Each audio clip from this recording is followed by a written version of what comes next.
샬롬. 오늘 우리 함께 나눌 말씀은 사사기 14장 10절과 11절입니다.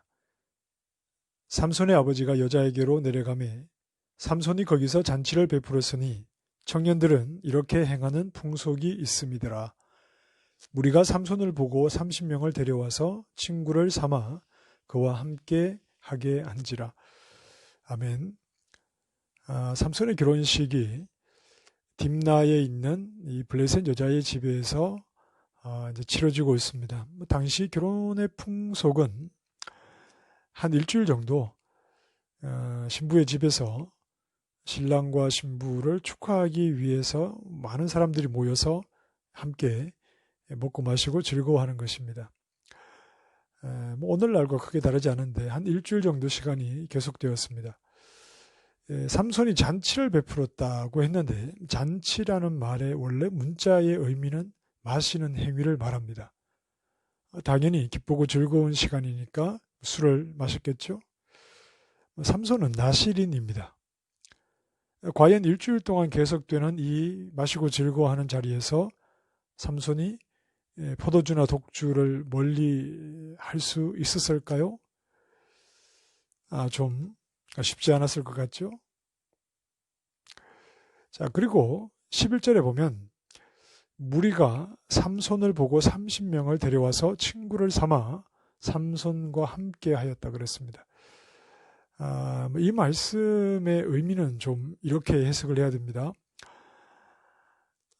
그저 결혼을 축하하기 위해서 사람들을 데려왔다 이런 의미라기보다는 물론 친구라고 표현을 했지만 이들이 온 목적이 단지 하객이 아니라 약간 군사적인 목적이 있다 이렇게 이제 보는 견해가 있습니다.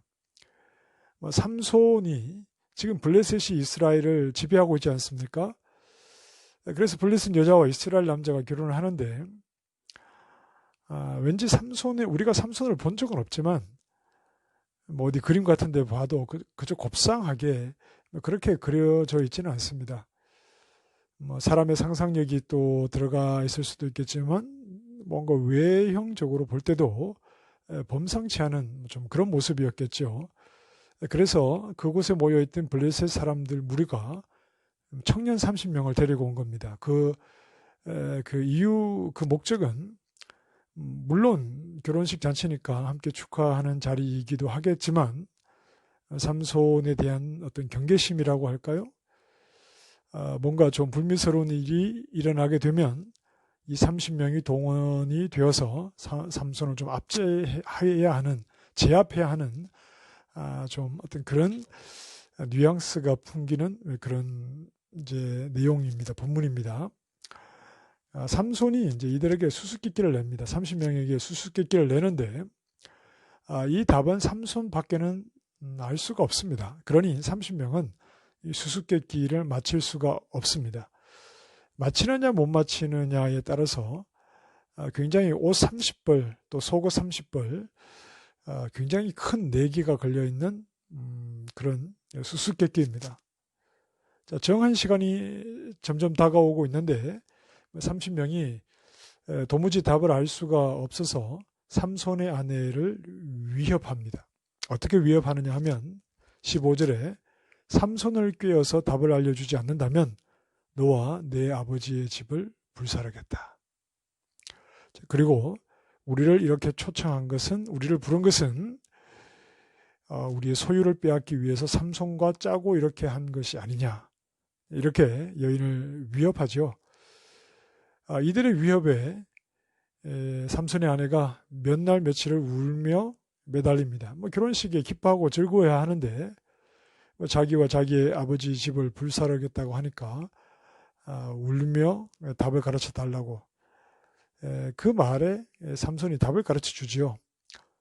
그리고 아내에게서 답을 들은 이 30명이 정확하게 수수께끼의 정답을 말합니다. 삼손이 왜 모르겠습니까? 어떻게 이들이 답을 알게 되었는지 당연히 알겠죠? 18절에 너희가 내 암송아지로 밭 깔지 아니하였더라면 수수께끼를 풀지 못하였으리라. 암송아지라고 아내를 표현했습니다. 이건 애칭이라기보다는 뭐 일종의 경멸의 표현이다. 이제 이렇게 봅니다. 왜냐하면 남편을 배신했지 않습니까? 결혼 잔치 중입니다. 그런데 바로 이 결혼 잔치 중에 아내가 남편을 배신하고 말았습니다. 그래서 삼손이 그들에게 줄 옷 30벌을 어떻게 준비하느냐 하면 19절 말씀에 보면 아스글론으로 내려가서 블레셋 사람들 30명을 죽이고 그들의 소유를 빼앗아 옵니다. 아스글론은 블레셋 땅입니다. 지금 삼손이 딥나에서 블레셋 여인과 결혼 잔치를 열고 있는데 이 딥나는 이스라엘 땅이지요. 삼손이 속한 단 지파에 속한 땅입니다. 그러나 블레셋 사람들이 이스라엘을 지배하고 있었기 때문에 이 딥나에서도 블레셋 사람들이 살고 있었죠. 삼손은 아스글론 이 블레셋 땅에 가서 30명을 죽이고 그들의 소유를 빼앗아 이제 내기로 했던 겉옷을 줍니다. 그런데 이 일은 여호와의 영이 삼손에게 갑자기 임하였기 때문에 일어난 일이다. 지금 이 상황에서도 하나님께서 함께하고 계시는 것이죠. 삼손을 통해서 블레셋을 심판하시는 일을 하나님께서 이런 방법을 통해서 시작하시는 겁니다. 자, 아내의 배신에 화가 많이 난 삼손, 아주 화가 많이 났습니다. 화가 많이 난 삼손은 아내를 그냥 두고 그대로 돌아갔습니다. 그리고 남겨진 아내는 다른 사람의 아내가 되었습니다. 한 사람의 인생사에서 참 가슴 아픈 이야기죠. 결혼 잔치에 아내에게 배신을 당하고 그 화를 이기지 못해 결국은 아내를 버리고 돌아갑니다. 그러나 이 모든 과정에서도 하나님이 함께 하셨다 하는 겁니다. 삼손은 어머니 뱃속에서부터 평생 나실인으로 하나님이 주신 생명입니다.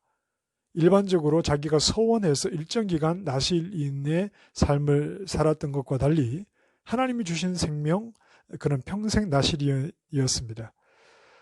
비록 삼손의 삶이 나실인의 충실한 삶을 살아가지 못하고 또 굉장히 감정적으로 격한 상황을 맞이하지만 이 시간에도 하나님께서 함께 하셨던 것이죠. 오늘 우리가 하나님의 자녀가 된 것은 역시 하나님이 택하셔서 하나님이 우리에게 새 생명을 주셔서 임신할 수 없는 가정의 생명을 주신 것과 마찬가지로 하나님께서 우리를 택하시고 우리에게 생명을 주셔서 우리는 새 생명을 가진 자들이 되었습니다. 우리 역시 살아가는 삶의 과정 속에 삶의 내용이나 또는 감정이 흔들린다 하더라도 하나님이 우리와 함께하고 계시다는 것을 우리는 의심하지 말아야 합니다. 그저 나에게 충실하게 살아가는 것 같아도 하나님이 늘 우리와 함께하고 계시고, 자, 결국은 어제의 말씀처럼 하나님은 우리를 부르신 그 목적으로 우리를 데리고 가실 것입니다. 우리가 잘나서가 아니라, 우리가 잘해서가 아니라 하나님이 우리를 택하셨기 때문에 우리의 삶의 모든 과정과 시간 속에 하나님이 우리와 함께 하셔서 우리를 인도하시고 또 우리를 책임지시게 될 겁니다. 그 시간은 물론 편안하고 즐거운 시간만은 아닙니다. 왜냐하면 우리에게서는 변화되어야 하고 깨달아야 하고 바뀌어야 할 것이 너무나 많기 때문에 그렇습니다. 택하신 자를 그 목적으로 데리고 가시기까지 포기하지 아니하시는 하나님의 성실과 하나님의 열심, 우리의 모든 삶에서 우리가 알지 못했던 부분까지도 하나님의 뜻 안에 있었음을 깨닫게 하셔서 범사에 하나님을 고백하고 인정하고 따르는 그런 믿음의 신실한 종들이 될 수 있기를 원합니다. 기도하겠습니다. 우리를 택하셔서 하나님의 자녀 삼으시고 하나님의 선하신 뜻 안에서 인도해 가시니 우리의 삶의 환경이 흔들리고 우리의 감정이 또 격해질 때조차도 하나님께서 우리와 함께 하셔서 결국은 우리를 뜻하신 곳으로 인도해 가시는 줄 압니다. 하나님을 알아갈수록 더 겸손해지게 하시고 하나님이 이루실 일에만 모든 소망을 두게 해 주시옵소서. 예수님 이름으로 기도합니다. 아멘.